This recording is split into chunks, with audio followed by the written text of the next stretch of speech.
లారీలోల సమ్మె నడుస్తూనే ఉన్నది. వారం రోజులుగా లారీలు అడ్డాల నుంచి కదులుతలేవు. డ్రైవర్లు క్లీనర్లతో పాటు లారీల మీద ఆధారపడ్డోళ్లకు పని లేకుండా పోయింది. ఏం చేయాలనో అర్థమైతలేదంటున్నారు. టిఫిన్ అన్నం తినేందుకు పైసలు లేవని చెప్తున్నారు. నెల నెల కిస్తీలు కట్టేందుకు మస్తు కష్టమైతుందని చెప్తున్నారు. సర్కార్ తమ మీద దయచూపి సమ్మె విరమించేటట్లు చేయమంటున్నారు. ఇక సమ్మెపై పూర్తి వివరాలు శ్రీపతి సీను అందిస్తాడు.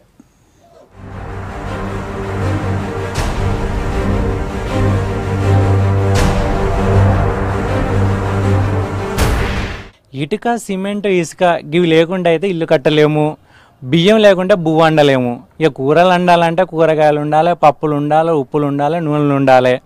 ఇక ఇంట్లోకి వెళ్ళి బయటికి వెళ్ళాలంటే ఏ బండి మీద పోవాలన్నా కానీ పెట్రోల్ డీజిల్ పోయాలి దానికి. మరి ఇవన్నీ ఉండాలంటే అవన్నీ రావాలంటే లారీలలోనే రావాలి. మరి ఈ లారీలు 8 రోజులు అయితే నడతలేవు. మరి ఎందుకు నడతలేవు గాలని అడుగుదాం.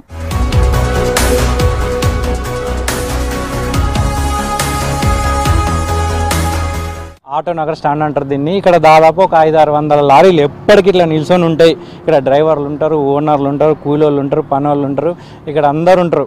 మరి ఇక్కడ ఒక లారీ ఓనర్ ఉన్నాడు, ఆయన అడుగుదాం. అన్న ఏందే నీ దగ్గర ఎన్ని లారీలు ఉంటాయి, ఏందో చెప్పారు కొంచెం. నా దగ్గర 3 లారీలు ఉంటాయి. ఈ మాకు విపరీతమైన టోల్ గేట్లు పెంచారు.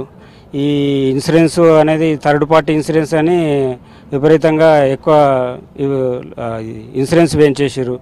టోల్ గేట్లు, డీజిల్ రేటు మా విపరీతంగా పెంచేసారు. రోడ్డు మీద పోతే ఛానల్ ప్రతి ఒక్క పోలీసు వాళ్ళే కానీ ఆర్టీఓలు కానీ ఛానల్ మరీ విపరీతంగా ఛానల్ రాస్తారు. ఇప్పుడు 6 రోజులు 7 రోజులు అవుతుంది అంటున్నావు. మరి వాళ్ళు కూలి పైసలు అడుగుతలేరా? డ్రైవర్ అయితే రోజు పైసలు ఇవ్వమంటాడు. మరి ఏమంటాం, వాళ్ళకి ఏం సమాధానం చెప్తున్నావు?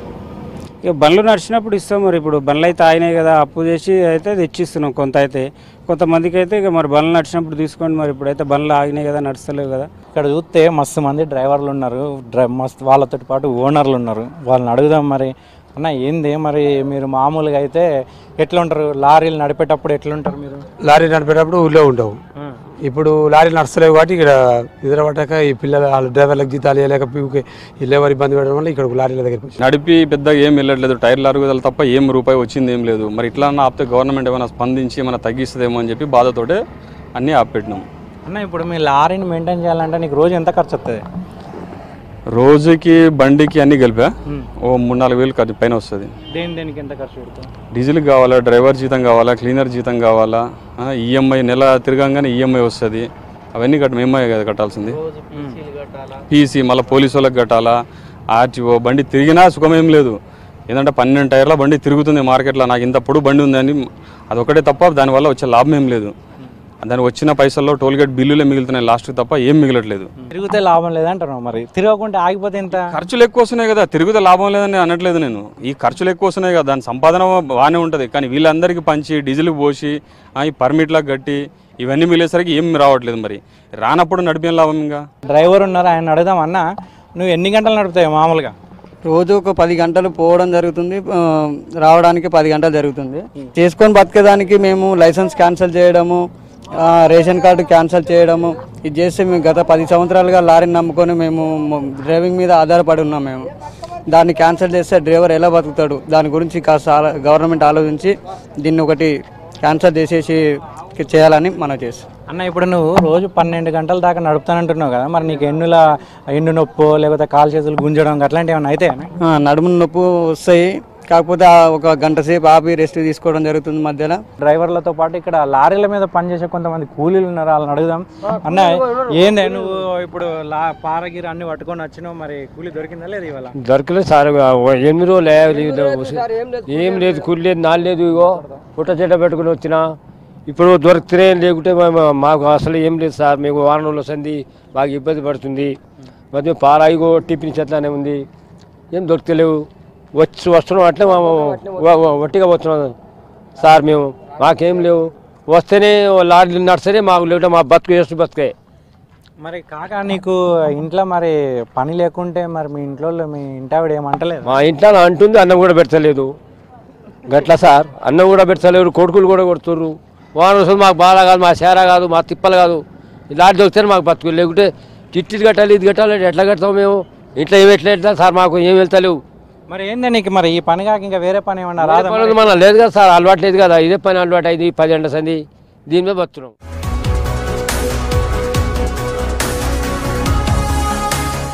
చాలా మంది కూలీలు ఇక్కడ కూర్చున్నారు, మరి వాళ్ళు ఎందుకు కూర్చున్నారు, ఏంది, వీళ్ళకి పని దొరుకుతుందా లేదా, ఈ లారీల సమ్మతోటి మరి వీళ్ళకి ఎంత తక్లీఫ్ అవుతుందో ఇలా అడుగుదాం. అన్న చెప్పే మరి ఏంది నువ్వు ఇక్కడ కూర్చున్నావు?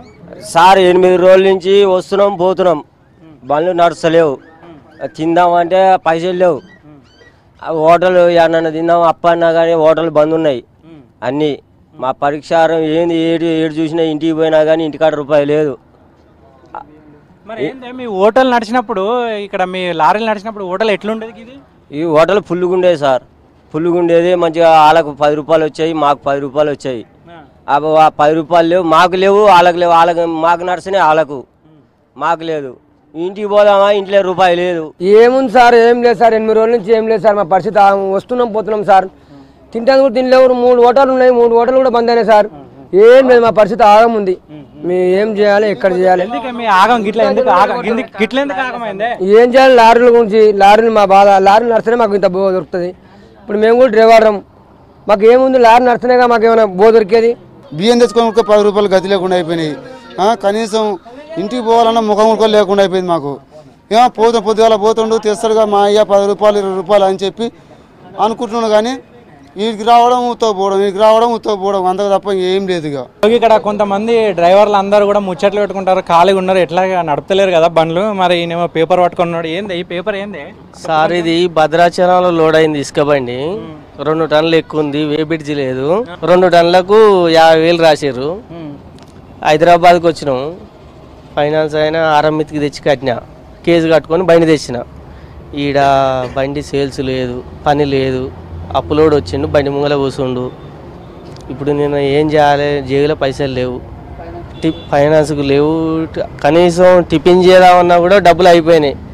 ఏం చేయాలో పని దోస్తలేదు, కాగితం పట్టుకొని తిరుగుతున్నా.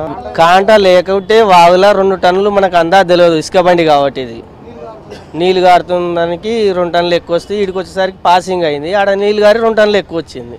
అందువల్ల 50,000 రాశారు సార్. 20 రోజులు ఆపుకోరు, పైసలు లేక ఆరంభితికి తెచ్చిన. ఇప్పుడు వీడికి వచ్చి అడ్డలకు వచ్చేసరికి పని లేదు, ఫైనాన్స్ ఆయన వచ్చి బండి ముంగల కూర్చుండు, ఇన్స్టాల్మెంట్ కట్టమని. బండి తీసుకోపోతాను. లారీలైనా నడిస్తే ఏదైనా నడిపించుకొని కడదామంటే లారీలు నడుస్తలేవు సార్. ఇవి లారీల డ్రైవర్లు పడుతున్న బాధలు, ఓనర్లు పడుతున్న బాధలు. మరి ఇక్కడ ఇంకా కొంతమంది ఉన్నారు. అన్న ఏంది మరి ఇట్లా ఫైనాన్స్ వాళ్ళు వచ్చి ఇంటి ముందర కూర్చున్నారట, నిజమేనా? చాలా ప్రాబ్లం ఉంది సార్. ఏం లేదు కానీ ఇక్కడ అసలు సమ్మె వల్ల చాలా ఇబ్బందులు ఉన్నాయి మా ఓనర్లకు. అయితే బండ్లు నడుస్తూనే కట్టేది, మామూలుగా ఇన్స్టాల్మెంట్ వెళ్తుంది, బండి నడుస్తూనే కడుస్తున్నాయి. ఇప్పుడు బండ్లు నడవట్లేదు, అసలు ఆగిపోయి ఫైనాన్స్ బండ్లు గుంజుకపోవడం జరుగుతుంది. అందులో ఇదోటి వాగులలో సరిగా వేబ్రిడ్జ్ లేకుండా అక్కడ 2-3 టన్నులు ఎక్కువ పోసి ఇక్కడ వచ్చి ఓవర్ రోడ్ కేసు రాసి మళ్ళీ డ్రైవర్ లైసెన్స్ రద్దు చేయడం వల్ల ఇది డ్రైవర్ల ప్రాబ్లం. కొద్దిగా ఇదంతా ప్రాబ్లం ఉంది సార్. కొద్దిగా డ్రైవింగ్ లైసెన్స్ ఇట్లా రద్దు చేయకుండా చూసి కొద్దిగా ఈ ప్రభుత్వం స్పందించి ఆంధ్ర సింగిల్ పర్మిట్ అదొకటి బాగుంటుంది మాకని. అంత ఇక్కడ ఒక చిన్న హోటల్ ఉన్నది, ఛాయ్ బండి ఉన్నది. మరి ఇక్కడ లారీలు నడిచేటప్పుడు ఇది ఎట్లా నడుస్తుంది? లారీలు ఆగిపోయినాయి, మరి బతుకు బండి నడుస్తుందా లేదా అన్న? మామూలుగా నీకు ఎంత గిరాకీ అవుతుంది రోజుకు? 20 లీటర్ పాలు పోయేది, ఇప్పుడు 8-9 పోతున్నాయి.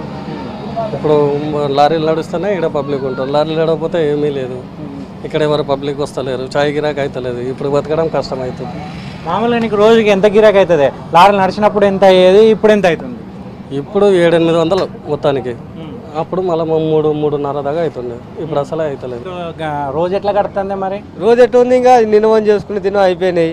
ఏం చేయాలనేది ఆలోచన. పార పని అప్పు చేసుకుని ఉబ్బరి పని కనుగొని చూస్తున్నాం. ఇంకా కూలీలు చేసుకొని ఇబ్బందులు ఉన్నాయి.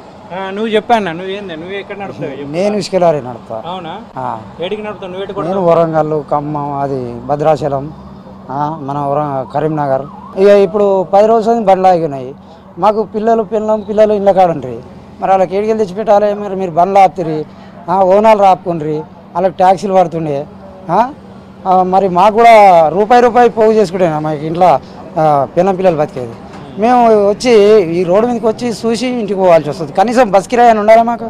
వీడికి వస్తే ఛాయ్ పైసలు అని ఉండాలి. ఓనర్ దగ్గర జైలు రూపాయలు అయిపోయి ఆయన ఏమని అడగలేకపోతున్నాం. ఇక్కడ లారీలను రిపేర్ చేసే మెకానిక్ షాప్ ఉన్నది. ఇక్కడ మెకానిక్ మరి ఖాళీ కూర్చున్నాడు, మరి లారీలు నడతలేవా అని కూర్చున్నాడా, మరి గిరాకీ లేక కూర్చున్నాడా ఏందో నేను అడుగుదాం. అన్న చెప్పే మామూలుగా నీకు ఎట్లా ఉంటుంది గిరాకీ? గిరాకీ ఫుల్గా ఉండేదండి. ఇప్పుడు ఏంటంటే ఈ లారీలు స్ట్రైక్ అవుతూ మూలన బళ్ళు ఒక్కడికాడ ఇది లేకుండా ఉంది. బళ్ళు తిరుగుతుంటేనే లారీలు తిరుగుతుంటేనే మనకి గిరాకీ ఉంటుంది.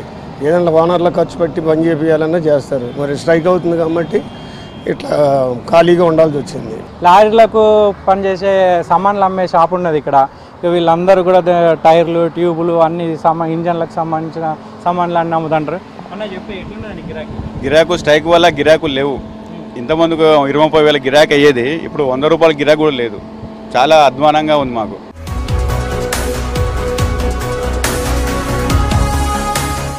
ఎలిఫెంట్ ట్రాన్స్పోర్ట్ అని ఉన్నది, మరి ఏనుగు లెక్కన పని చేస్తారా, మరి వీళ్ళు ఎట్లా పని ఉన్నదో చూద్దాం, వీళ్ళని అడుగుదాం. అన్న మరి మీ ట్రాన్స్పోర్ట్లో ఏమేమి తీసుకెళ్తారే? అన్ని లోడ్లు వెళ్తాయండి. ఏ లోడ్ ఇవాళ వారం రోజుల నుంచి వెళ్ళి డ్రైవర్లు ఎప్పుడు డ్రైవర్లకు వాళ్ళకి ఎవరికి ఏది లేదు. దీనివల్ల టోల్ ట్యాక్సీ ఇవాళ లారీ తిప్పితే కనీసం 4,000 కూడా మిగలటం లేదు. ఫైనాన్సులు అవన్నీ వెళ్ళాలి కదా, వారం రోజుల నుంచి వెళ్ళి చాలా ఇబ్బందులు పడుతున్నారు. కొంచెం నీ ట్రాన్స్పోర్ట్ నీ సంగతి ఏంది?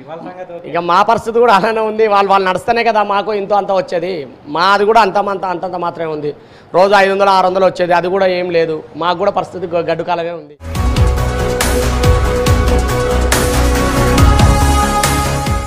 ఇది గడ్డన్నారం మార్కెట్. ఇక్కడ మరి రేట్లు ఎట్లున్నాయి? లారీలు బంద్ చేస్తున్నారు కదా, మరి దాని ఎఫెక్ట్ ఏమైనా పడ్డదా? సమానం కొద్దిగా తగ్గినాయి. ఇంత ముందుకు వచ్చేది బాగా లారీలు చాలా వచ్చేది, డీసీఎంలు, లారీలు, ఈ ట్రావెల్లు అవన్నీ చాలా వచ్చేది.